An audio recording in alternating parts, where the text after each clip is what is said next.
السلام عليكم ورحمة الله.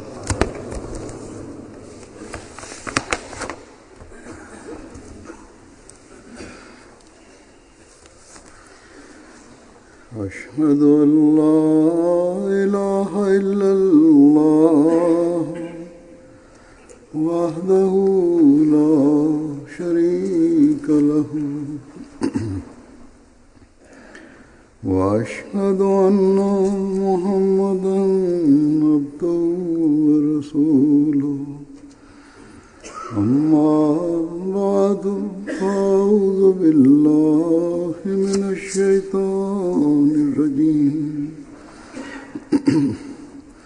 بسم الله الرحمن الرحيم الحمد لله رب العالمين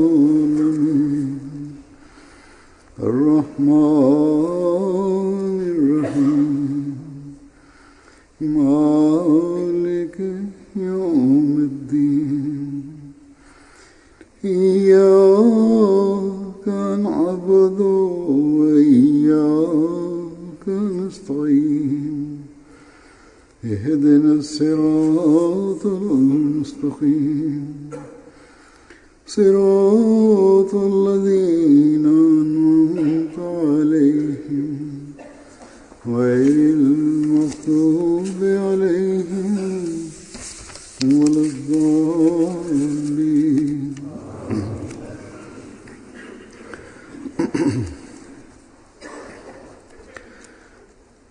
आज से இன்றிலிருந்து யூகேயின் மஜ்லிஸ் அன்சாருல்லா மற்றும் லெஜ்னா இமாஇல்லாவின் இஜ்திமா ஆரம்பமாகின்றது. நமது இஜ்திமாக்களின் உண்மையான ஆன்மா அல்லது எதற்காக நாம் முயற்சி செய்ய வேண்டுமோ அது இதுவாகும். அதாவது அல்லாஹ்வுடன் தொடர்பை ஏற்படுத்த வேண்டும். நம்மில் ஒருவர் மற்றவருடன் அன்பு மற்றும் சகோதரத்துவத்தில் முன்னேற வேண்டும். அறிவு சார்ந்த நிகழ்ச்சிகளும் போட்டிகளும் நாம் இவற்றிலிருந்து சில விஷயங்களை கற்று அதனை நமது வாழ்வின் ஒரு பகுதியாக ஆக்க வேண்டும் என்பதற்காக இருக்க வேண்டும். சில விளையாட்டு போட்டிகளும் நடக்கின்றன. எனவே அல்லாஹ்விற்குரிய உரிமைகளையும் அல்லாஹ்வின் அடியார்களுக்குரிய உரிமைகளையும் செலுத்துவதற்கு ஆரோக்கியமான உடலின் தேவை இருக்கின்றது. அது அல்லாமல் அன்சாருல்லாவின் வயது விளையாடுகின்ற வயது அல்ல. அவ்வாறே பொதுவாக 22 அல்லது 23 வயதிற்கு பிறகு பெண்களுக்கு அதிகமாக விளையாட்டுகளில் ஆர்வம் இருப்பதில்லை. எனவே விளையாட்டு போட்டிகளின் நோக்கம் உடல் ஆரோக்கியத்தின் பக்கம் கவனம் இருக்க வேண்டும் என்பதற்காகவும் இருக்கின்றது. போட்டிகளில் கலந்து கொள்பவர்கள் மட்டுமல்லாமல் மற்றவர்கள் கூட உலாவுவதற்காக செல்வது, சிறிய உடற்பயிற்சிகளை செய்வது ஆகியவற்றின் மூலம் தங்களது உடலை சுறுசுறுப்பாக வைத்திருக்க வேண்டும். அசல் விஷயம் எந்நிலையிலும் இந்த இஸ்திமாக்களின் நோக்கம் நாம் நமது மார்க்கம் மற்றும் நமது அறிவின் தகுதிகளை வளர்த்துக் கொள்வதன் பக்கம் கவனம் செலுத்துவதே ஆகும். சதர் மஜ்லிஸ் அன்சாருல்லா அவர்கள் கொத்பாவில் அன்சார்களுக்கு சில விஷயங்களை கூறும்படி என்னிடம் கூறினார்கள். அன்சாருல்லாவின் வயது எத்தகையதொரு வயது என்றால் அதில் மனிதனின் எண்ணம் வலுப்பெற்றிருக்கும், உறுதியாக இருக்கும். மேலும் சுயமே அவர்களுக்கு அவர்களது பொறுப்புகள் குறித்த உணர்வு இருக்க வேண்டும். இந்த பொறுப்புகளின் பக்கம் அவர்கள் கவனம் செலுத்த வேண்டும். உறுதியான வயதை அவர்கள் அடைந்திருப்பது மற்றும் அவர்களது மஜ்லிஸிற்கு அன்சாருல்லா என்ற பெயர் வைக்கப்பட்டிருப்பது மஜ்லிஸின் ஒவ்வொரு உறுப்பினருக்கும் 40 வயதை கடந்த ஒவ்வொரு அகமதி ஆணுக்கும் அவர்களது பொறுப்புகள் தொடர்பான உணர்வை ஏற்படுத்துவதற்கு போதுமானதாகும். ஒரு நாசிர் நிறைவேற்ற வேண்டிய பொறுப்புகள் என்ன என்பதை பற்றிய சுருக்கம் அன்சாருல்லாவின் உறுதிமொழியிலே கூறப்பட்டிருக்கின்றது. முதல் விஷயம், அன்சாருல்லாவின் உறுப்பினராக இருக்கக்கூடிய ஒவ்வொரு நபரும் இஸ்லாத்தை வலுப்படுத்துவதற்கும் அஹ்மதியத்தில் உண்மையான உள்ளத்துடன் நிலைத்திருப்பதற்கும் முயற்சி செய்ய வேண்டும். இஸ்லாத்தின் வலிமைக்காக நாம் செய்யும் முயற்சி நமது அறிவு மற்றும் சக்தியால் நடைபெறாது. இஸ்லாம் அல்லாஹ்வால் அனுப்பப்பட்ட மார்க்கமாகும். தனது போதனைகளின் அடிப்படையில் அது மிக சிறந்த முழுமையான மார்க்கமாகும். இதில் எந்த ஒரு மனிதனும் வேறு எந்த ஒரு வலிமையையும் உருவாக்க வேண்டியதில்லை. எனினும் சுயமே மனிதன் இஸ்லாத்துடன் உறுதியான தொடர்பை ஏற்படுத்துவதற்கு முயற்சி செய்ய வேண்டியது அவசியமானதாகும். அதன் மூலமாக இந்த சிறந்த முழுமையான மார்க்கத்தின் உறுதியான அங்கமாக நாம் ஆக முடியும். இந்த விஷயம் இறைவனுடன் உறுதியான தொடர்பு இல்லாமல் ஒருபோதும் உருவாக முடியாது. இதற்காக ஒவ்வொரு அகமதியும் முயற்சி செய்ய வேண்டும். அன்சாருல்லாவின் தரம் மிகவும் உயர்வானதாக இருக்க வேண்டும். ஹஜ்ரத் நபிகள் நாயகம் ஸல்லல்லாஹு அலைஹி வஸல்லம் அவர்களுடன் தொடர்பு உருவாகாத வரை அல்லாஹ்வுடன் தொடர்பு ஏற்பட முடியாது. இதற்காக அல்லாஹ் சுயமே நமக்கு பெருமானார் ஸல்லல்லாஹு அலைஹி வஸல்லம் அவர்கள் மீது தரூதும் சலாமும் ஓதும்படி கட்டளையிடுகின்றான். இதன் பக்கம் நாம் கவனம் செலுத்த வேண்டும். இது மிக அவசியமான விஷயமாகும். பிறகு ஹஜ்ரத் வாக்களிக்கப்பட்ட மஸீஹ் அலைஹிஸ்ஸலாம் அவர்களிடம் செய்துள்ள பையத்திற்கான உரிமையை நாம் செலுத்த வேண்டும். இந்த உரிமை நிலைநாட்டப்படும் போதுதான் அகமதியத்தில் உண்மையான உள்ளத்துடன் நாம் நிலைத்திருப்போம். இந்த காலத்தில் அல்லாஹ் இஸ்லாத்தை பரப்புவதை நிறைவடைய செய்வதற்காக ஹஜ்ரத் வாக்களிக்கப்பட்ட மஸீஹ் அலைஹிஸ்ஸலாம் அவர்களை அனுப்பியுள்ளான். இஸ்லாத்தை பரப்புவதிலும் அதை பிரச்சாரம் செய்வதிலும் முழுமையாக ஈடுபட்டவாறு தம்மை தாமே அன்சாருல்லாவாக நிரூபித்து காட்டும் போதுதான் நீங்கள் அகமதியத்தில் உண்மையான உள்ளத்துடன் நிலைத்து நிற்கின்றீர்கள் என்பது நிரூபணமாகும். எனவே இது உங்களது ஒரு பொறுப்பாக இருக்கின்றது. பிறகு தமது உறுதிமொழியில் அன்சார்கள் இவ்வாறும் உறுதிமொழி எடுத்துள்ளனர். அல்லது வேறு சொற்களில் சொல்வதாக இருந்தால், இந்த பொறுப்பை சுமப்பதற்கான மற்றும் அதை நிறைவேற்றுவதற்கான வாக்குறுதியையும் அறிவிப்பையும் நீங்கள் செய்துள்ளீர்கள். அதாவது அஹ்மதியா கிலாஃபத்துடன் விசுவாசமிக்க தொடர்புள்ளவர்களாகவும் அதை பாதுகாப்பதற்கு முயற்சி செய்பவர்களாகவும் இருப்போம் என்று நீங்கள் உறுதிமொழி கூறியுள்ளீர்கள். இந்த முயற்சி எப்படி நடக்கும்? அன்சார்கள் கிலாஃபத்தின் பணிகளையும் அது தருகின்ற நிகழ்ச்சிகளையும் முன்னேற்றமடைய செய்வதற்கு அன்சார்கள் உதவியாளர்களாக ஆகும்போதுதான் இந்த முயற்சி நடக்கும். காலத்தின் கலிஃபா கூறும் விஷயங்களை கேட்பதன் பக்கம் அன்சார்கள் கவனம் செலுத்தும் போதுதான் இந்த முயற்சி நடக்கும். இதற்காக அல்லாஹ் நமக்கு இக்காலத்தில் எம்டிஏ என்ற அருளையும் வழங்கியுள்ளான். தூரத்தில் அமர்ந்தவாறு இந்த விஷயங்களை நம்மால் கேட்க முடிகின்றது. எனவே இதனுடன் தங்களை இணைத்து வைப்பது அன்சார்களுக்கு அவசியமானதாகும். எங்களது சந்ததிகளை கிலாஃபத்துடன் தொடர்புள்ளவர்களாக ஆக்குவோம் என்று அன்சார்கள் உறுதிமொழி எடுத்திருக்கின்றனர். ஏனைய தர்பியத் விஷயங்களை தவிர்த்து உங்களது சந்ததிகளையும் கிலாஃபத்துடன் தொடர்புள்ளவர்களாக ஆக்கிவிடுங்கள். அதன் மூலமாக ஒரு தலைமுறைக்கு பிறகு அடுத்த தலைமுறை வரை தொடர்ந்து இந்த விசுவாசமிக்க தொடர்பு நிலைத்திருக்க வேண்டும். அதன் மூலமாக இஸ்லாத்திற்கு தொண்டு செய்கின்ற மற்றும் இஸ்லாத்தை பரப்புகின்ற பணி எப்போதும் நீடித்திருக்க வேண்டும். ஏனென்றால் இஸ்லாத்தை பரப்புகின்ற பணி அதற்கு வாக்களிக்கப்பட்ட மஸீஹ் அலைஹிஸ்ஸலாம் அவர்களுக்கு பிறகு அவர்களது அறிவிப்பிற்கு ஏற்ப இறைவனின் இரண்டாவது வல்லமையின் தோற்றத்தின் மூலமாக நிகழ இருக்கின்றது. அது கிலாஃபத் அமைப்பாகும். எனவே இதற்காக எல்லா விதமான தியாகங்களும் செய்வதாக நீங்கள் செய்துள்ள உறுதிமொழியை கண்முன் நிறுத்துங்கள். அல்லாஹ் அனைவருக்கும் இதற்கான நல்வாய்ப்பை வழங்குவானாக. இவ்வாறே நான் ஏற்கனவே கூறியது போன்றே லெஜ்னா இமாஇல்லாவின் இஸ்திமாவும் நடக்கின்றது. லெஜ்னா இமாஇல்லாவிற்கும் ஒரு உறுதிமொழி இருக்கின்றது. அதை அவர்கள் எப்போதும் அவர்களுக்கு முன்னால் வைத்திருக்க வேண்டும். இது அல்லாஹ்வின் மாபெரும் அருளும் பேருபகாரமும் ஆகும். அவனது அருளால் லெஜ்னா இமாவில்லாவில் உள்ள பெரும்பாலார் மார்க்கத்தில் விசுவாசத்துடன் நிலைத்திருக்கின்றனர். மாஷா அல்லாஹ். கொள்கை அடிப்படையில் பெரும்பாலார் வலுவுடன் இருக்கின்றனர். ஆனால் லெஜ்னாவின் ஒவ்வொரு உறுப்பினரும் ஒவ்வொரு அகமதி பெண்ணும் தங்களது செயல்களின் தரத்தை அல்லாஹ் மற்றும் அவனது தூதரின் கட்டளைக்கேற்ப அமைத்துக் கொள்ள வேண்டும். நான் ஏற்கனவே கூறியது போன்றே லெஜ்னா இமாவில்லாவிற்கும் ஒரு உறுதிமொழி இருக்கின்றது.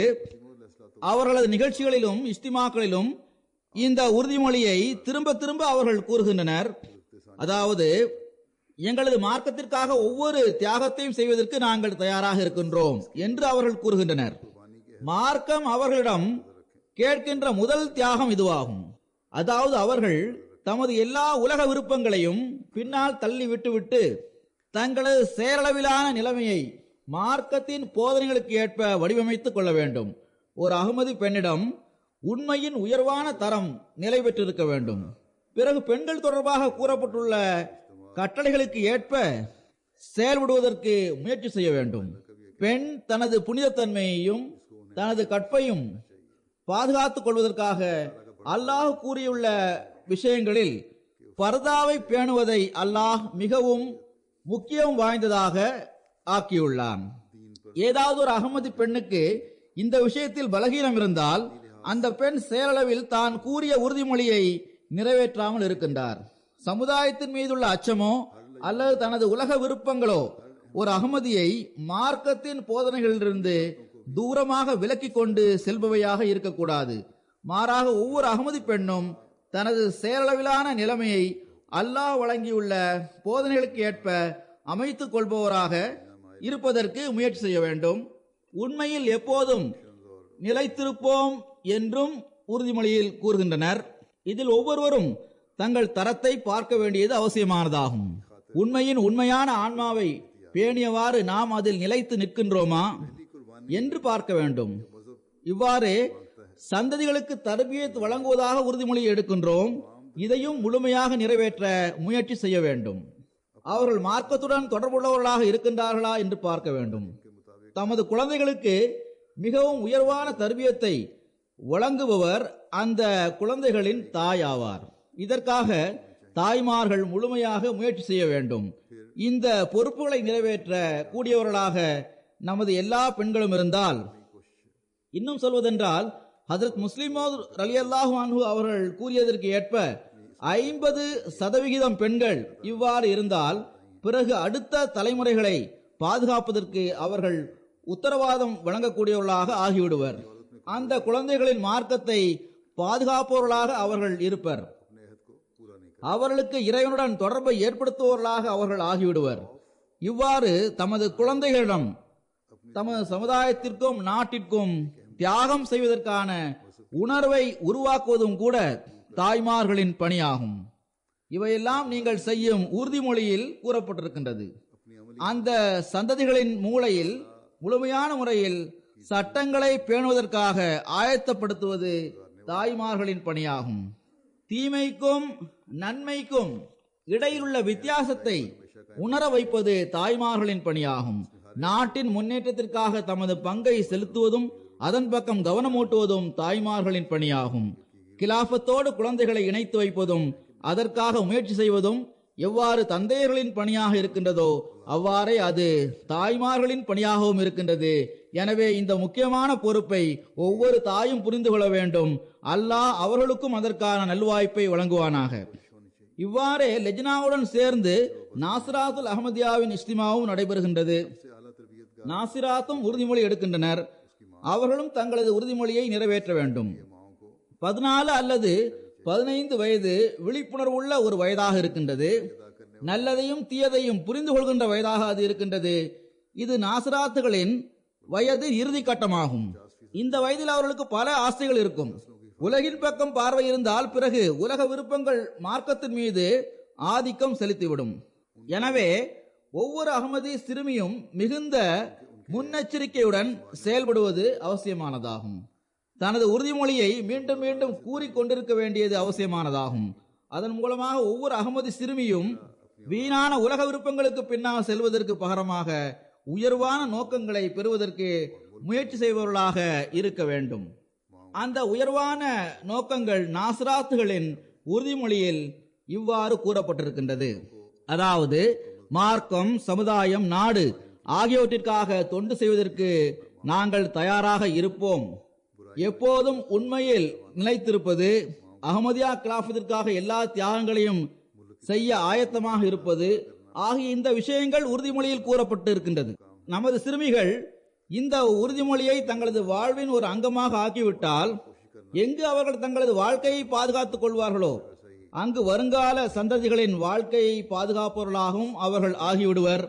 அவர்களை கிலாபத்தோடு இணைப்பவர்களாக அவர்கள் ஆகிவிடுவர். அல்லாஹ் இவர்களுக்கும் இதற்கான நல்வாய்ப்பை வழங்குவானாக. நடைபெறுகின்ற இஸ்திமாக்களை எல்லா வகையிலும் அல்லாஹ் அருளுக்குரியதாக ஆக்குவானாக. இஸ்திமா தொடர்பாக சுருக்கமாக இந்த விஷயங்களை கூறிய பிறகு நான் அன்பிற்குரிய ஒருவரின் நன்மைகளை எடுத்துக் கூற விரும்புகின்றேன். கடந்த சில நாட்களுக்கு முன் இவர் நம்மை விட்டு பிரிந்து விட்டார். சில வாரங்களுக்கு முன்னால் ஒரு விபத்தின் விளைவாக நமது அன்பிற்குரிய ஒரு மாணவர் நம்மை விட்டு பிரிந்து சென்று விட்டார். சில நாட்களுக்கு முன் யூகேயில் உள்ள ஜாமியா அஹமதியாவின் மிகவும் நேசத்திற்குரிய ஒரு மாணவர் இளைஞர் ஜாமியா அஹமதியாவில் தமது கல்வியை ஏறக்குறைய நிறைவு செய்திருந்த நிலையில் கொஞ்ச காலம் நோய்வாய்ப்பட்டு இருந்த பிறகு நம்மை விட்டு பிரிந்து விட்டார். இன்னா லில்லாஹி வ இன்னா இலைஹி ராஜிஊன். எந்த இளைஞரை பற்றி நான் குறிப்பிடுகின்றேனோ அவரது பெயர் மசர் ஹசன் ஆகும். நோயின் காரணத்தால் இறுதி வருடத்தின் தேர்வை அவர் எழுதவில்லை. ஆனால் எவ்வாறு இந்த பிரியத்திற்குரிய இளைஞர் தமது வாழ்வை கழித்துள்ளார் என்றால் அதை பார்க்கும்போது அவர் தேர்வில் தேர்ச்சி பெற்றிருந்தாலும் பெறாவிட்டாலும் அவர் ஒரு முரப்பியாகவும் முபல்லிகாகவுமே இருந்திருக்கின்றார். அல்லாஹ் இந்த இளைஞருக்குள் எவ்வாறு மார்க்கத்திற்கு தொண்டாற்ற வேண்டும் என்பதை பற்றிய ஒரு உணர்வை உருவாக்கி இருந்தான் என்றால் தனது ஒழுக்கத்தையும் தனது நிலைமைகளையும் அல்லாஹ் கூறியுள்ள கட்டளைக்கு ஏற்ப வடிவமைத்துக் கொள்பவராக அவர் இருந்தார். அதற்கேற்ப செயல்பட வேண்டும் என்பதை பற்றிய ஒரு உணர்வை அல்லாஹ் அவரிடம் உருவாக்கி இருந்தான். உலகில் வருகின்ற ஒவ்வொரு மனிதனும் ஒரு நாள் இங்கிருந்து செல்ல வேண்டியது வரும். ஆனால் எவர்கள் தங்களது வாழ்க்கையை இறைவனின் விருப்பத்திற்கேற்ப வடிவமைத்துக் கொள்வதற்கு முயற்சி செய்கின்றனரோ அவர்கள் நட்பாக்கியம் பெற்றவர்களாக இருக்கின்றனர். அதில் அவர்கள் வெற்றியும் பெறுகின்றனர். இந்த பிரியமான மாணவர் தொடர்பாக ஜாமியா அஹமதியாவின் மாணவர்கள், அவரது நண்பர்கள், அவரது ஆசிரியர்கள் ஆகியோர் எனக்கு கடிதம் எழுதுகின்றனர். வஃபாத்தான ஒரு நபரின் நன்மையை எடுத்து கூறுவது ஒரு சடங்கு அல்ல, மாறாக சுயமாக எனக்கு தெரியும். அந்த மாணவர் களப்பற்ற மன தூய்மையிலும் விசுவாசத்திலும் தனது செயலிலும் ஒரு முன்மாதிரியாக திகழ்ந்தார். அல்லாஹ் அவரது தகுதிகளை உயர்த்தி கொண்டே இருப்பானாக. மர்ஹூம் பெற்றோர்களுக்கு ஒரே மகனாவார். அவருக்கு 2 சகோதரிகள் உள்ளனர். பெற்றோர்களும் குறிப்பாக அவரது தாயார் அவர்களும் பொறுமையை கடைபிடிப்பதில் அல்லாவின் திருப்தி அடைவதிலும் சிறந்த முன்மாதிரியை காட்டியுள்ளார்கள். அல்லாஹ் அவர்களுக்கும் நட்கூலி வழங்குவானாக. அவர்களை பொறுமையில் முன்னேறும்படி செய்வானாக. இவர்கள் அனைவருக்கும் தன் தரப்பிலிருந்து நிம்மதி மற்றும் பொறுமைக்கான வழிவகைகளை ஏற்படுத்துவானாக. ஹதரத் வாக்களிக்கப்பட்ட மஸீஹ் அலைஹிஸ்ஸலாம் அவர்கள் ஓரிடத்தில் இவ்வாறு கூறுகின்றார்கள்: நினைவில் கொள்ளுங்கள், துன்பத்தினால் ஏற்பட்ட காயத்திற்கு அல்லாவின் மீது நம்பிக்கை வைப்பதை போன்ற நிம்மதியையும் சுகத்தையும் தரக்கூடிய எந்த ஒரு மருந்தும் இல்லை. எனவே அல்லாவின் மீது எப்போதும் நம்பிக்கை வைக்க வேண்டும். மர்ஹூம் கூட பொறுமை மற்றும் தைரியமாக இருப்பதை பற்றி போதனை செய்தவாறு இந்த உலகை விட்டு பிரிந்து சென்றுள்ளார். இதனால் துக்கமும் துயரமும் ஏற்படுகின்றது. இது ஒரு இயல்பான விஷயமாகும். பெற்றோர்களுக்கும் சகோதரர்களுக்கும் எல்லோரையும் விட அதிகமாக துக்கம் இருக்கும். ஆனால் இந்த துக்கத்தையும் துயரத்தையும் துவாக்களாக மாற்றி வடிவமைத்துக் கொள்ள வேண்டும். அதனை மர்ஹூமின் தகுதிகளை உயர்த்துவதற்கும் நமக்கு பொறுமையும் நிம்மதியும் கிடைப்பதற்கும் உள்ள ஒரு வழியாக ஆக்கிக்கொள்ள முடியும். அல்லாஹ் இவருக்கு நெருக்கமானவர்களுக்கு இதற்கான நல்வாய்ப்பை வழங்குவானாக. அவரை பற்றிய சில விஷயங்களை கூறுகின்றேன். இந்த இளைஞருக்கு கேன்சர் இருந்தது. அல்லாஹ்வின் அருளால் அதற்கான சிகிச்சை செய்யப்பட்ட பிறகு அவர் குணமடைந்தார். ஆனால் அதற்கு பிறகு நெஞ்சத்தில் ஒரு இன்ஃபெக்ஷன் ஏற்பட்டது. அது பற்றி மருத்துவர்களுக்கு தெரிந்து கொள்ள முடியவில்லை. இதனால் அவரது வஃபாத் நிகழ்ந்தது. இன்னா லில்லாஹி வ இன்னா இலைஹி ராஜிஊன். மர்ஹூமின் கொள்ளு தாத்தாவான ஹஜ்ரத் மிஸ்ரி நிசாமுத்தீன் சாஹிப் அவர்கள் ஹஜ்ரத் வாக்களிக்கப்பட்ட மஸீஹ் அலைஹிஸ்ஸலாம் அவர்களின் சஹாபி ஆவார்கள். இவரது பாட்டனாரான சௌத்ரி முனவர் அலி கான் சாஹிப் அவர்கள் மற்றும் தாத்தாவான ஹாஜி மன்சூர் அஹமத் சாஹிப் அவர்கள் ஆகிய இருவரும் காதியானின் தர்வேஷ்களாவர். நான் ஏற்கனவே கூறியது போன்று இவர் ஜாமியா அஹமதியாவின் மாணவராக இருந்தார். இவர் வசியத்தும் செய்திருந்தார். இவரது தாயார் இவ்வாறு கூறுகின்றார். சுருக்கமாக விஷயங்களை எடுத்து கூறுவேன். மிக விளக்கமாக இத்தகைய சில உணர்வுபூர்வமான விஷயங்களை எடுத்து கூறுவது கடினமாகும். எனவே சுருக்கமாக அவற்றை எடுத்து கூறுவேன். இவரது தாயார் கூறுகின்றார்கள், எனக்கு ஆலோசனை வழங்கக்கூடியவராகவும் எனது ரகசியங்களை அறிந்தவராகவும் ஒரு ஆசிரியரை போன்று எனக்கு தர்பியத் வழங்குபவராகவும் அவர் இருந்தார். தாய் மகன் என்ற உறவுடன் எங்களுக்கிடையில் ஒரு தனிப்பட்ட புரிதல் இருந்து வந்தது. அவர் என்னையும் நான் அவரையும் நன்றாக புரிந்திருந்தோம். எனது தாய்க்கு எந்த விஷயங்களில் மகிழ்ச்சி ஏற்படும், எதில் அவர்களுக்கு வெறுப்பு ஏற்படும் என்பதை பற்றி அவருக்கு நன்றாக தெரியும். அவரது தாயார் அவர்கள் கூறுகின்றார்கள், பெரும்பாலும் என்னிடம் கிலாஃபத் ஜமாத் அமைப்பு பற்றிய விஷயங்களையும் காலத்தின் கலீஃபா அவர்களை பற்றியும் எல்லாவற்றையும் விட அதிகமாக ஹதரத் முகமது ரசூலுல்லாஹி ஸல்லல்லாஹு அலைஹி வஸல்லம் அவர்கள், பெருமானார் ஸல்லல்லாஹு அலைஹி வஸல்லம் அவர்களது தோழர்கள், அன்னாரது உண்மை பேரன்பரான ஹதரத் வாக்களிக்கப்பட்ட மஸீஹ் அலைஹிஸ்ஸலாம் ஆகியோரை பற்றிய விஷயங்களையும் அவர் பேசி வந்தார். இந்த தலைப்புகளே அவருக்கு பிரியமானவையாக இருந்தன. உலக விஷயங்கள் பற்றி பேச்சுக்கள் இடையில் வந்துவிட்டால் இவற்றை விட்டுவிடுங்கள், இவற்றுடன் நமக்கு என்ன தொடர்பு இருக்கின்றது என்று கூறுவார். இந்த வருடம் மாநாட்டிற்கு வர வேண்டும் என்ற ஆசை அவருக்கு இருந்தது. ஆனால் அது கொஞ்சம் கஷ்டமாக இருக்கும் என்பதை அவர் உணர்ந்தார். வீட்டிலுள்ள மற்றவர்களை நீங்கள் மாநாட்டிற்கு செல்லுங்கள் என்று கூறி அனுப்பி வைத்தார். MTA-வில் மாநாட்டை கேட்பதே பொருத்தமானது என்று அவர் கருதினார். நான் தனியாக இங்கு கிளாஸ்கோவில் இருந்தவாறு மாநாட்டை கேட்பேன், சமாளித்துக் கொள்வேன், நீங்கள் கவலைப்பட வேண்டாம் என்று கூறினார். இவ்வாறு வீட்டில் உள்ளவர்களை அவர் மாநாட்டிற்கு அனுப்பி வைத்தார். நோயாளியாக இருந்தும் கூட நீங்கள் மாநாட்டிற்கு செல்லுங்கள் என்று வீட்டில் உள்ளவர்களை அனுப்பி வைத்தார். தனது எல்லா பணிகளையும் தானே செய்யும் பழக்கமுடையவராக அவர் இருந்தார். இவரது தாயார் கூறுகின்றார்கள், நோய் இருந்த சமயத்தில் இவரிடம் மேலும் நிதானமும் மென்மையும் வந்துவிட்டது. அவரது இயல்பில் கடுகடுப்பையும் கோபத்தையும் ஒருபோதும் பார்க்க முடியவில்லை. முதலாவது நான் ஏற்கனவே கூறியது போன்றே இரத்தத்தில் கேன்சர் இருந்தது. அதிலிருந்து குணமடைந்த பிறகு பலகீனம் இருந்து வந்தது. ஆனால் ஸ்காட்லாந்தின் அமீர் சாஹிப் அவர்களிடம் என்னை ஜமாத் பணிகளை செய்ய வையுங்கள் என்று கூறினார். பிறகு அவர் நியூஸ் லெட்டர்ஸ் எழுத ஆரம்பித்தார். பணி செய்கின்ற மற்றவர்களுடனும் அவருக்கு தொடர்பு இருந்து வந்தது. எவ்வாறு பணி செய்ய வேண்டும் என்பதை பற்றி அவர்களுக்கு கூறி வந்தார். ஸ்காட்லாந்தின் லெஜ்னா மற்றும் நாசிராத்துகளுக்கான இஸ்திமா நடைபெற்ற போது அவர்களுக்காக இவர் சான்றிதழ்களை டிசைன் செய்தார். ஹதரத் மஸீஹ் மவ்ஊத் அலைஹிஸ்ஸலாம் அவர்கள் எழுதிய நூல்களை தொடர்ந்து படித்து வந்தார். இவரது தாயார் கூறுகின்றார்கள், செப்டம்பர் 12ஆம் தேதி 2வது முறை இன்ஃபெக்ஷன் ஏற்பட்ட போது என்னை அழைத்து எனக்கு அருகில் வந்து அமருங்கள் என்று கூறினார். பிறகு அல்லாஹ்வின் அருள்களை உங்கள் விரல்களால் எண்ணுங்கள் என்று கூறினார். பிறகு அல்லாஹ்வின் அருள்களை எண்ண ஆரம்பித்தார். பிறகு மேலும் அவனது அருள்களை எண்ணுங்கள் என்று கூறினார். அவரது தாயார் கூறுகின்றார்கள், அல்லாஹ் என் மீது எந்த அளவு அருள் செய்துள்ளார் என்றால் அதை என்னால் எண்ண முடியாது என்று நான் கூறினேன். அதற்கு மஸர், உங்களுக்கு நான் இதைத்தான் கூற விரும்பினேன், அல்லாஹ்வின் அருள்களை எப்போதும் நினைவில் வைத்திருங்கள், எல்லா நிலைமையிலும் அவனுக்கு நன்றி செலுத்திக் கொண்டிருங்கள் என்று கூறினார். அவரது தாயார் கூறுகின்றார், மஸர் என்ன சொல்கின்றார் என்று அப்போது எனக்கு புரியவில்லை. ஆனால் என் நிலையிலும் மனதளவில் அவர் என்னை ஆயத்தப்படுத்தி வந்தார். அவரது தாயார் கூறுகின்றார்கள், தப்ஷீர் தரப்பிலிருந்தும் விருந்தினர்கள் வந்த சமயத்தில் இறுதியாக வந்த அந்த குழுவின் இன்சார்ஜாக ராஜா புர்ஹான் சாஹிப் அவர்கள் இருந்தார்கள். அவர் மஸஹரை சந்தித்து அவரது ஆரோக்கியம் நன்றாக இருக்கின்றது என்று மிகவும் மகிழ்ச்சி அடைந்தார்கள். அப்போது நான், முரப்பி சாஹிப், மஸஹரிற்கு ஜமாத் பணிகளை செய்வதில் பேரார்வம் இருக்கின்றது.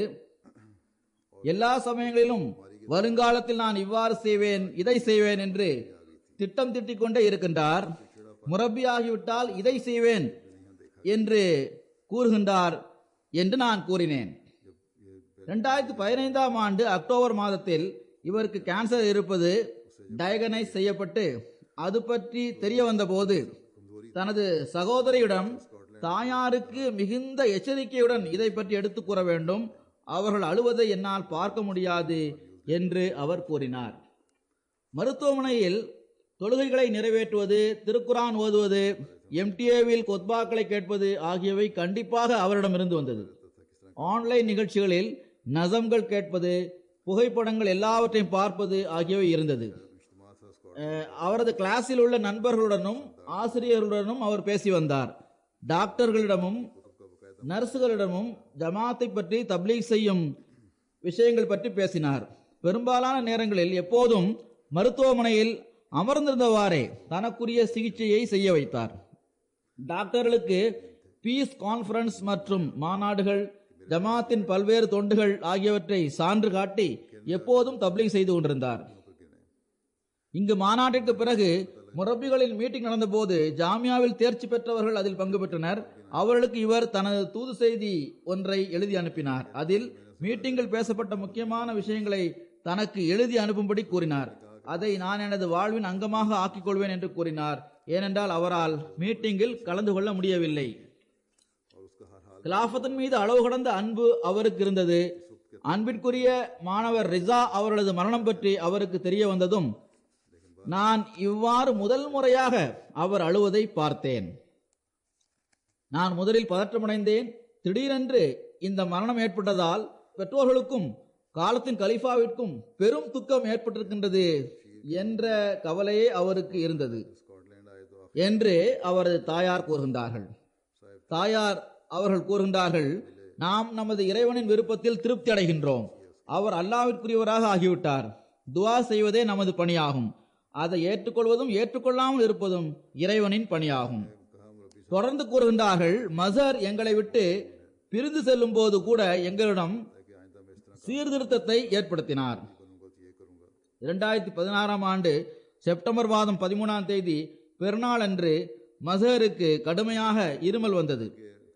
அவர் என்னிடம் பிளாக் டீ தயார் செய்யும்படி கூறினார். படுக்கையில் சென்று படுத்தார்.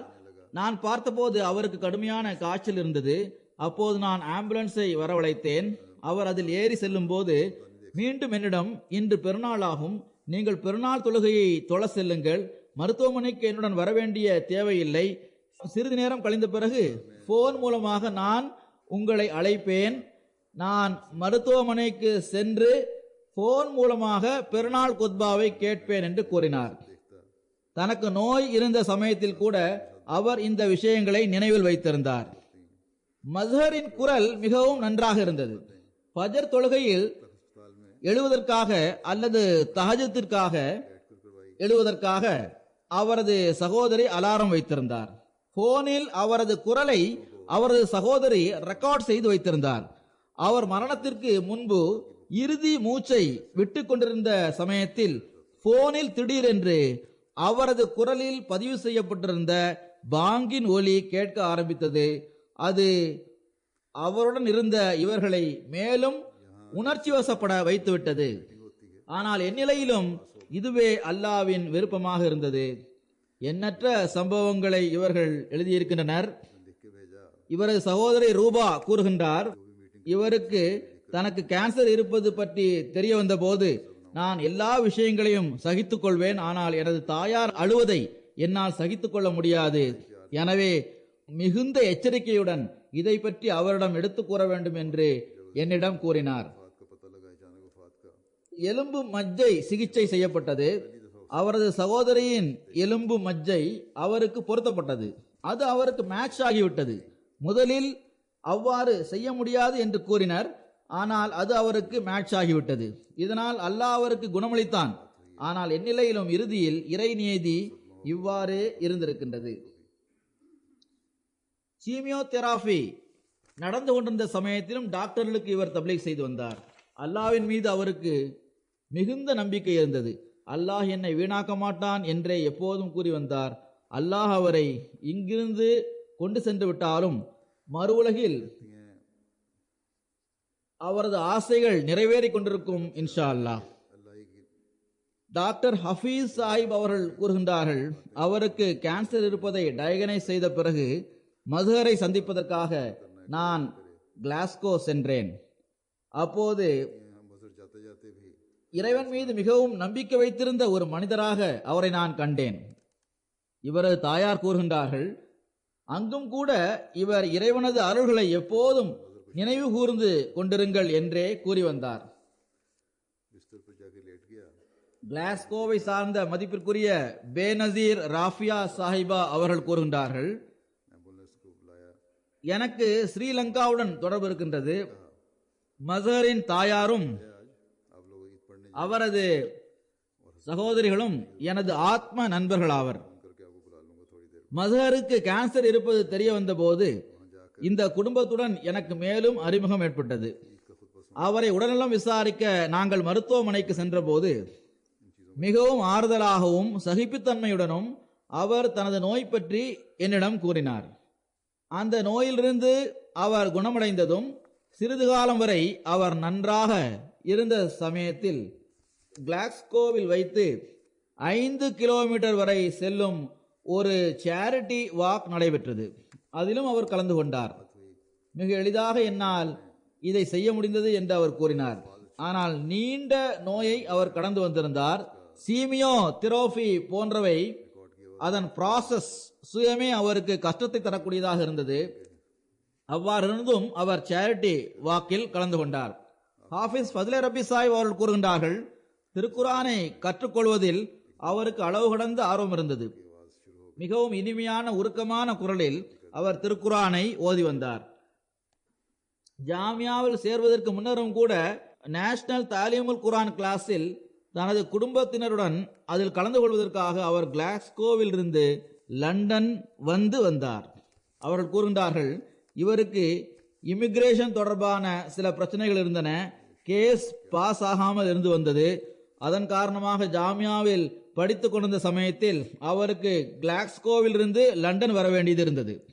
பிறகு ஒவ்வொரு முறையும் 2 வாரங்கள் கழிந்த பிறகு மீண்டும் கிளாஸ்கோ செல்ல வேண்டியது இருந்தது. நான் அவரிடம், இதனால் உங்களுக்கு மிகுந்த சிரமம் ஏற்பட்டிருக்கும் என்று கூறினேன். அதற்கு அவர், ஒரு மகத்தான நோக்கத்திற்காக நாம் நமது சிறு சிறு கஷ்டங்களை சகித்துக் கொள்ளும் போது அவை கஷ்டங்களாக இருப்பதில்லை என்று கூறினார். இவரது ஆசிரியரான வசீம் ஃபசில் சாஹிப் அவர்கள் கூறுகின்றார்கள், மசஹர் ஹசன் மிகவும் தைரியமுள்ள, நிதானமாக நடந்து கொள்கின்ற, மரியாதையுடன் நடந்து கொள்கின்ற, நிலையான இயல்பை கொண்ட மாணவராக இருந்தார். தம்மிடம் ஒப்படைக்கப்பட்ட பணிகளை மிகுந்த பொறுப்புணர்வுடனும் அன்புடனும் விசுவாசத்துடனும் உழைப்புடனும் தூய உள்ளத்துடனும் நிறைவேற்றுகின்ற சில மாணவர்களில் ஒருவராக அவர் இருந்தார். நிர்வாக விஷயங்களில் மிகவும் சிறந்த முறையில் செயல்படக்கூடியவராக இருந்தார். ஹாஸ்டல் நிர்வாகத்தில் பல வருடங்களாக செயலராக பணிபுரியும் நல்வாய்ப்பு இவருக்கு கிடைத்தது. ஒரு சந்தர்ப்பத்தில் ஒரு முக்கியமான பணி இவரிடம் ஒப்படைக்கப்பட்டது. ஒருவர், என்ன, இவரால் இந்த பணியை செய்ய முடியுமா என்று கேட்டார். அப்போது ஒரு ஆசிரியர் இந்த மாணவரை பற்றி தனது கருத்தை தெரிவித்தவாறு, பணியை ஒப்படைத்த பிறகு நாம் மசஹரிடமிருந்து நம்மை மறைத்துக் கொள்ள வேண்டியது வருகிறது. ஏனென்றால் அவர் நம்மை விட அதிகமாக கவலையுடனும் நிதானமாகவும் நிரந்தர மனப்பாங்குடன் அந்த பணியை செய்ய ஆரம்பித்து விடுவார் என்று கூறினார். இவரிடம் இருக்கின்ற நிர்வாக திறமைகள் மற்றும் தன்னலமற்ற தொண்டை இந்த விஷயத்தில் மூலமாகவும் நாம் கணித்து விடலாம். சில வருடங்களுக்கு முன் ஜாமியா அஹ்மதியாவில் வருடாந்திர விளையாட்டு போட்டிகள் நடந்த சமயத்தில் இவருக்கு விருந்தோம்பல் துறையில் டியூட்டி கொடுக்கப்பட்டிருந்தது. விளையாட்டுகள் நடைபெறும் இறுதி நாளின் போது அதிகமாக விருந்தினர்கள் வருவர். மதிய வேளை மதிய உணவிற்கான ஏற்பாடும் செய்யப்பட வேண்டும். அப்போது இரவில் முழு நேரமும் விழித்திருந்து எல்லாவிதமான ஏற்பாடுகளை செய்வதிலும் முழுமையாக பங்கு பெற்றார். ஒரு நொடி பொழுது கூட அவர் ஓய்வெடுக்கவில்லை. அடுத்த நாளும் அதே முகமலர்ச்சியுடன் தொண்டு செய்வதில் ஈடுபட்டு வந்தார். நிகழ்ச்சிகள் நடந்து முடிந்த பிறகு இவர் தனது துறையின் நிகழ்வுகள் பற்றிய விரிவான எல்லா விவரங்களையும் உள்ளடக்கிய ஒரு அறிக்கையை தயார் செய்தார். அது இப்போதும் நிர்வாகத்திடம் இருந்து வருகிறது. இந்த அறிக்கையின் மூலமாக இந்த துறையுடன் தொடர்புடைய பணிகளுக்கு பேருதவி கிடைத்து வருகின்றது. ஹாஃபிஸ் மசூத் சாஹிப் அவர்கள் இவ்வாறு கூறுகின்றார்கள், சில நாட்களுக்கு முன்பு இவருடன் தொலைபேசியில் பேசிய போது, நான் விரைவாக ஆரோக்கியம் பெற்று முபல்லிக்காக மார்க்கத்திற்கு தொண்டாற்ற விரும்புகின்றேன். இப்போது எனக்கு சிகிச்சை நடந்து கொண்டிருப்பதால் நான் எனது உள்ளூர் ஜமாத்திலேயே பணி செய்ய ஆரம்பித்து விட்டேன் என்று அவர் கூறினார்.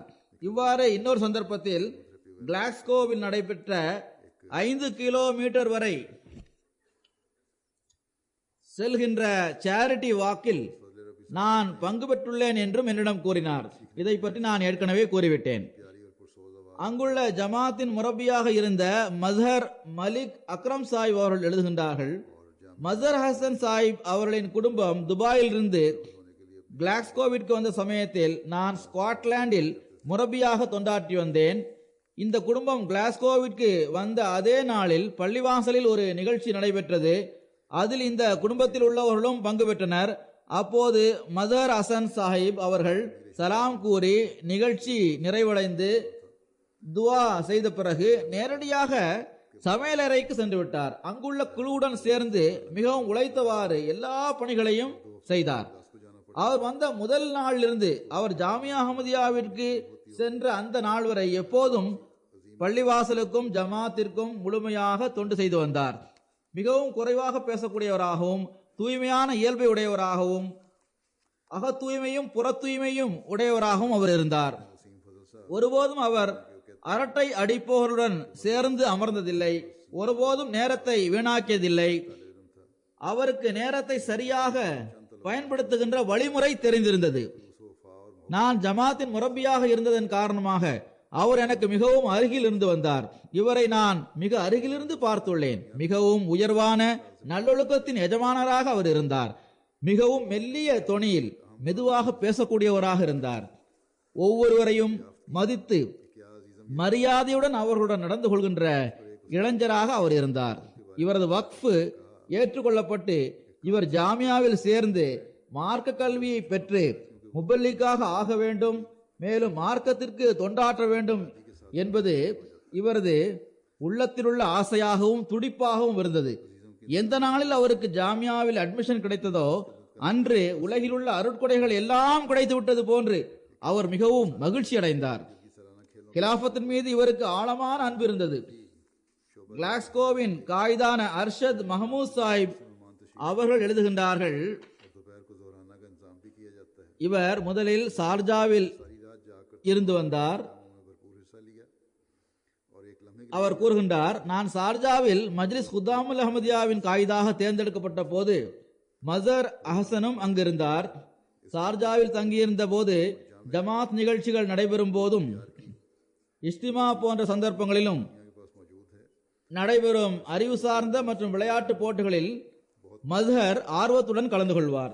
நகரத்தை விட்டு வெகு தொலைவில் வைத்து நாங்கள் இஸ்திமாவை நடத்தியதால் வெகு நேரம் முன்னதாகவே அங்கு சென்று வக்காரை அமலும் மற்ற ஆயத்தங்களையும் செய்ய வேண்டியது இருந்தது.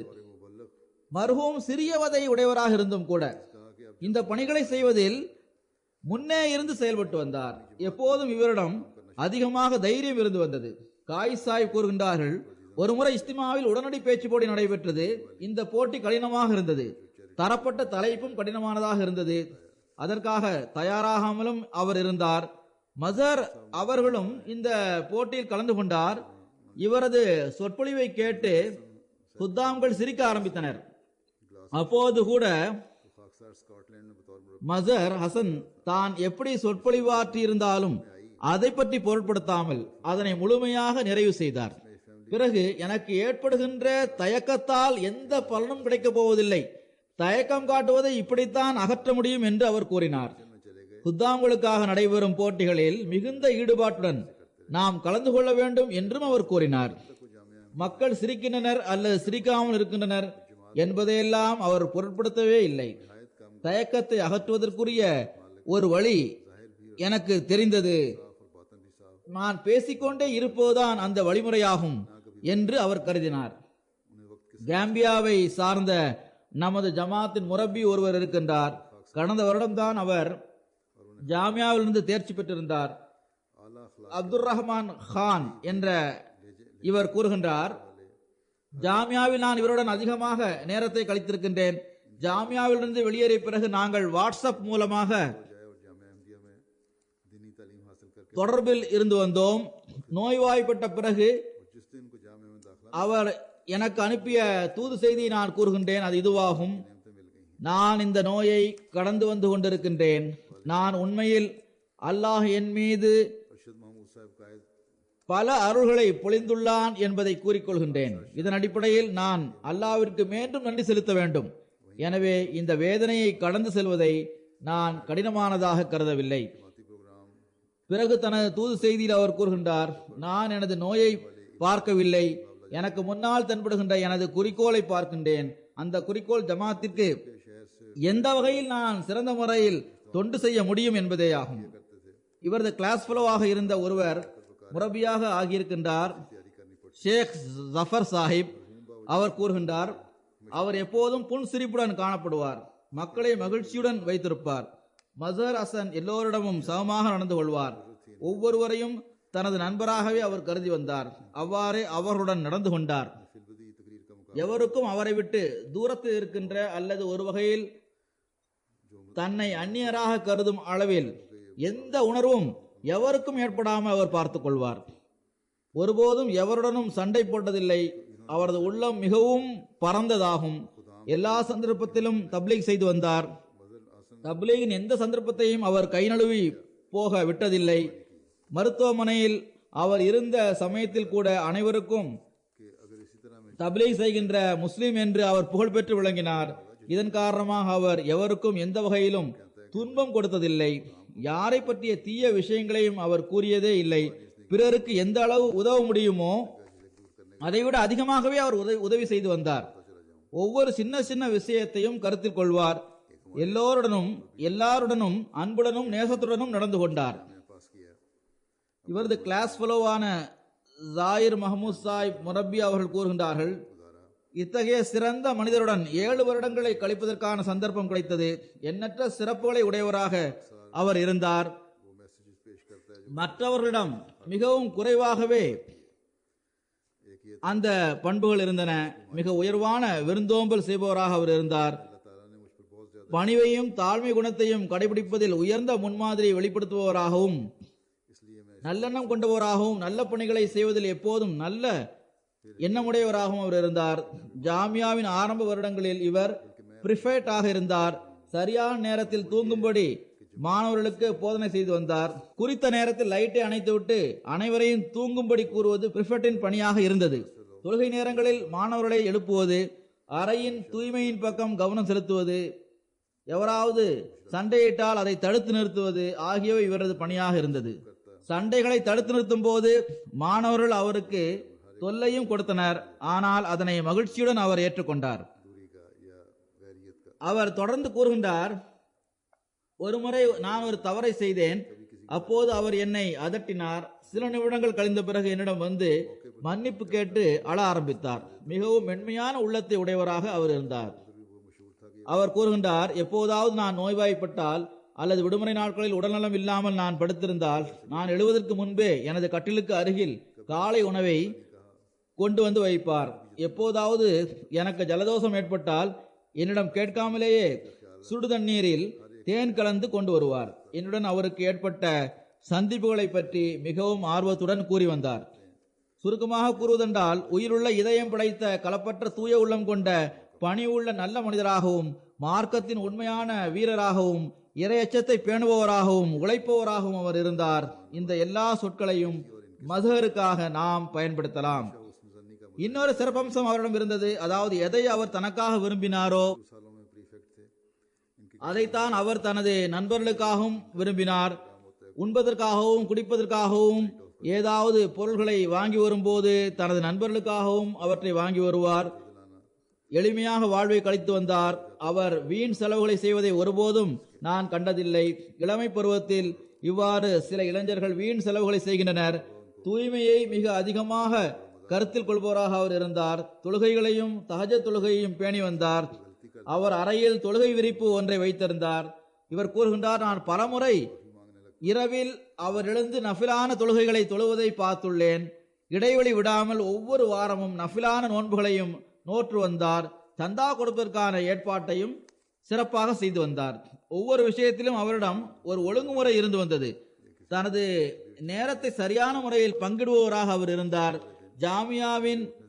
ஜாமியாவில் நாள்தோறும் கல்வி கற்பதை தவிர முறையாக தொடர்ந்து திருக்குரானை ஓதுவது, பிறகு ஜமாத் நூல்களை சிறிது வாசிப்பது, பிறகு எத்தகைய சீதோசன நிலை இருந்தாலும் ஒவ்வொரு நாளும் உடற்பயிற்சி செய்வது, முறையாக செய்தித்தாள்களை படிப்பது, மதியம் சிறிது நேரம் ஓய்வெடுப்பது, அது சில நொடிப்பொழுதுகளாக இருந்தாலும் சரியே, ஆகிய இவையெல்லாம் அவரது அன்றாட வழக்கமாக இருந்து வந்தது. பிறகு தூங்குவதற்கு முன்னதாக முறையாக தொடர்ந்து டைரி எழுதுவது ஆகியவை இவரது சிறப்பு அம்சங்களாக இருந்தன. ஜும்மா பேருரை முறையாக குறிப்பெடுத்து வந்தார். அத்துடன் அதிலுள்ள பாயிண்ட்ஸ்கள் பற்றி தமது நண்பர்களுடன் டிஸ்கஸ் செய்து வந்தார். இவர் கூறுகின்றார், அஹமதியா ஜமாத்திற்கும் அஹமதியா கிலாபத்திற்கும் உண்மையான முறையில் தன்னை அர்ப்பணிப்பவராக அவர் இருந்தார். ஒருபோதும் காலத்தின் கலீஃபா அல்லது ஜமாத் அமைப்பிற்கு எதிராக எந்த ஒரு விஷயம் பேசப்படுவதையும் அவர் சகித்துக் கொள்ள மாட்டார். கிலாபத் தரப்பில் இருந்து கூறப்படுகின்ற ஒவ்வொரு திட்டத்திற்கும் லெப்பைக் என்று கூறி அதில் பங்கு பெறுவார். மற்றவர்களுக்கும் அதை பற்றி நினைவூட்டுவார். காலத்தின் கலிஃபாவின் சிப்பாய் என்று சுயமே தன்னை பற்றி அவர் கருதி வந்தார். நிச்சயமாக சிப்பாயாகவே அவர் இருந்தார். நான் கலாபத்திற்காக எனது உயிரை தியாகம் செய்ய தயாராக இருக்கின்றேன் என்று பலமுறை அவர் கூறி வந்தார். வெறுமனே இது அவரது சொற்களாக இருக்கவில்லை, மாறாக அவரது உணர்வுகள் இதை வெளிப்படுத்தி கொண்டிருந்தன. அவர் கூறுவதை உண்மையில் செய்யக்கூடியவராக இருந்தார். அவருக்கு கேன்சர் இருப்பது தெரிய வந்த போது, நீங்கள் இது பற்றி கவலைப்பட வேண்டாம் என்று எங்களுக்கு அவர் தைரியமூட்டினார் என்று அவரது நண்பர்கள் கூறுகின்றனர். இறைவனுக்கு முன்னால் குனியுங்கள் என்று கூறினார். இறைவன் மீது உள்ள நம்பிக்கை மிகவும் வலுவானதாக இருந்தது. தனக்கு ஏற்பட்ட நோயை தனக்கு வந்த ஒரு சோதனையாக கருதி அதை ஏற்றுக்கொண்டார். அதை பற்றிய துக்கத்தை, கவலையை ஒருபோதும் அவர் வெளிப்படுத்தி காட்டவில்லை. அவரது நண்பரான சாஜூல் என்ற ஒரு முரப்பி அவர்கள் எழுதுகின்றார்கள், மிகவும் உயர்வான ஒழுக்கத்தை உடைய பிரியத்திற்குரிய நண்பராக அவர் இருந்தார். பல சிறப்பம்சங்களையும் தன்னகத்தை கொண்டிருந்தார். எல்லாரையும் கருத்தில் கொள்பவராகவும் கிலாபத்தின் அந்தஸ்து பற்றிய உண்மையான அறிவை பெற்றவராகவும் அவர் இருந்தார். இறைவன் மீதுள்ள நம்பிக்கை மிகவும் வலுவாக இருந்தது. ஜமாத்திற்காக எல்லாவற்றையும் தியாகம் செய்பவராக அவர் இருந்தார். அர்ப்பணிக்கும் மனப்பாங்கை உடையவராக இருந்தார். ஒருபோதும் எவருக்கும் துன்பம் கொடுத்ததில்லை, இழப்பை ஏற்படுத்தியதில்லை. எல்லா சமயத்திலும் புன் சிரிப்புடன் காணப்படுவார். ஒருவர் அவருக்கு எவ்வளவுதான் தொந்தரவு கொடுத்தாலும் ஒருபோதும் அவர் கோபப்பட மாட்டார், உணர்ச்சி வசப்பட மாட்டார். வீணான விஷயங்களை ஒருபோதும் பேசியதில்லை. வீணான விஷயங்களிலிருந்து எப்போதும் அவர் விலகியே இருந்தார். இன்று வரை தீய வார்த்தைகளை அவர் பயன்படுத்தியதையோ தீயவற்றை பேசியதையோ நாங்கள் ஒருபோதும் கண்டதில்லை. ஒவ்வொரு சமயத்திலும் ஒவ்வொரு பணியையும் மிகுந்த பொறுமையுடனும் தைரியத்துடனும் பொறுப்புணர்வுடனும் உழைப்புடனும் ஆர்வத்துடனும் அவர் செய்து வந்தார். ஒருபோதும் எந்த ஒரு பணியையும் அவர் சிறியதாக கருதியதில்லை. ஒவ்வொருவருக்கும் இவர் உதவி செய்து வந்தார். சோம்பலின் பெயரும் அடையாளமும் கூட இவரிடம் இருந்ததில்லை. ஜாமியாவின் மீது மிகுதியான அன்பு இருந்தது. எண்ணத்தின் ஆற்றல் இவரிடம் மிகவும் வலுவாக இருந்தது. துன்பம் இருந்தும் கூட அவர் தைரியத்தை இழக்கவில்லை. மிகவும் தைரியத்துடன் தனது நோயை இவர் சகித்துக் கொண்டார். இவர்கள் கூறுகின்றார்கள், ஒருபோதும் எவரையும் இவர்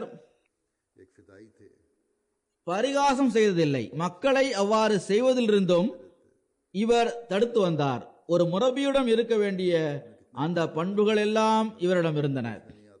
ஆரம்ப வகுப்பிலிருந்தே இவர் முழுமையான முரபியாக திகழ்ந்தார் என்று இவரது நண்பர்கள் இவரை பற்றி கூறுகின்றனர். தக்குவாவின் நுட்பமான வழிகளை கடைபிடிப்பவராக இவர் இருந்தார். சிறு சிறு விஷயங்களையும் கருத்தில் கொள்பவராக இவர் இருந்தார். எனது ட்ரிம்மரில் இருந்து வரும் சப்தம் அதிகமாக இருக்கும், எனவே மக்கள் தூங்கும் சமயத்தில் நான் ட்ரிம் செய்வதில்லை என்று இவர் கூறி வந்தார். இவரிடம் எந்த ஒரு செயற்கையான விஷயமும் இருந்ததில்லை. அவரது உள்ளத்தில் என்ன இருந்ததோ அதுதான் வெளியிலும் இருந்தது. சொல்லும் செயலும் ஒன்றாக இருந்தன. திருக்குரானின் கட்டளைகளை பேணுபவராக அவர் இருந்தார். அவர் எடுத்த குறிப்புகள் நன்றாகவே இருந்தன. தர்ஜுமத்துல் குரான், அதாவது திருக்குரான் மொழியாக்க வகுப்புகளின் குறிப்புகளையும் அவர் எழுதி வந்தார். அதனால் அவரது திருக்குரான் மொழியாக்கம் மிகவும் சிறப்பாக இருந்தது. ஜாமியாவின் மாணவரான ஆஃபாக் என்பவர் இப்போது முரப்பியாகிவிட்டார். பாகிஸ்தானிலிருந்து இங்கு வந்து அவர் ஜாமியாவில் சேர்ந்தார். சிறிது காலம் வரை அவர் பாகிஸ்தானில் உள்ள ஜாமியாவில் படித்து வந்தார். அவரது பெற்றோர்கள் இங்கு வந்த பிறகு அவரும் இங்கேயே வந்துவிட்டார். அவர் கூறுகின்றார், மக்கள் என்னை சந்திக்க வந்தபோது மத்ஹரும் என்னை சந்திக்க வந்தார். 2 நிமிடங்கள் கழிந்ததும் அவர் அங்கிருந்து சென்று விட்டார்.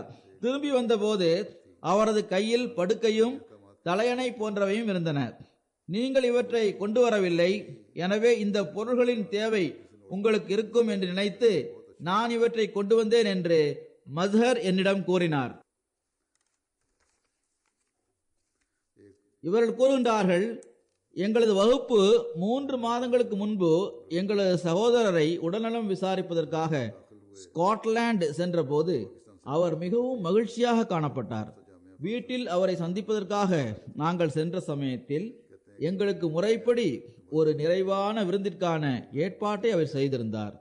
மிகவும் வலியுறுத்தி கொஞ்சமாவது ஏதாவது சாப்பிடுங்கள் என்று அவர் எங்களிடம் கூறினார்.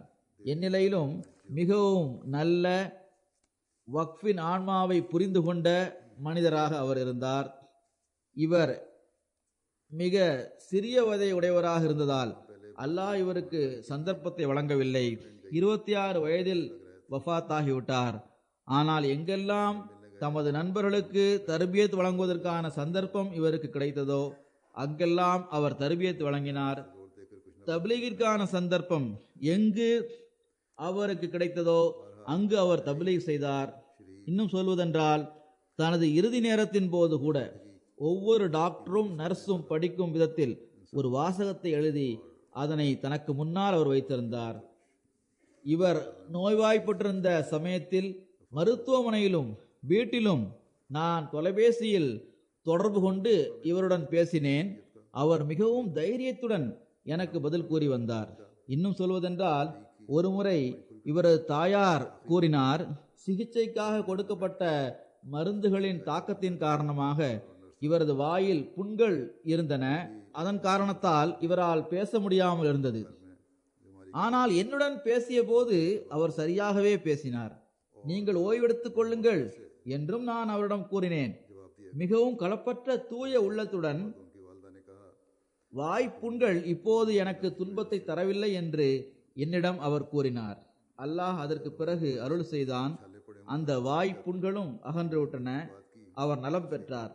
மிகவும் விசுவாசம் மிக்கவராகவும் தனது வாழ்வின் நோக்கத்தை புரிந்த அகமதி இளைஞராகவும் அவர் இருந்தார். இந்த இளைஞர் மீது அல்லாஹ் எப்போதும் தனது கருணையை பொழிந்து கொண்டே இருப்பானாக. அவரது தகுதிகளை உயர்த்தி கொண்டே இருப்பானாக. எப்போதும் நாம் அவரை இறைவனின் திருப்தியில் திருப்தியடைந்து இருப்பவராக கண்டோம். அல்லாஹ் இவருக்கு தனது நேசத்திற்குரியவர்களின் பாதங்களின் கீழ் இடமளிப்பானாக. இவரை போன்ற வாழ்வை அர்ப்பணிக்கின்ற ஆயிரக்கணக்கான நபர்கள் உருவாக வேண்டும். அவர்கள் நுட்பமான முறையில் தங்களது குறிக்கோளை புரிபவர்களாக இருக்க வேண்டும். குறிப்பாக இவரது பெற்றோர்களுக்கும் சகோதரிகளுக்கும் துஆ செய்யுங்கள். அல்லாஹ் பொறுமையை மேற்கொள்வதிலும் தைரியத்துடன் செயல்படுவதிலும் இவர்களை முன்னேற வைப்பானாக.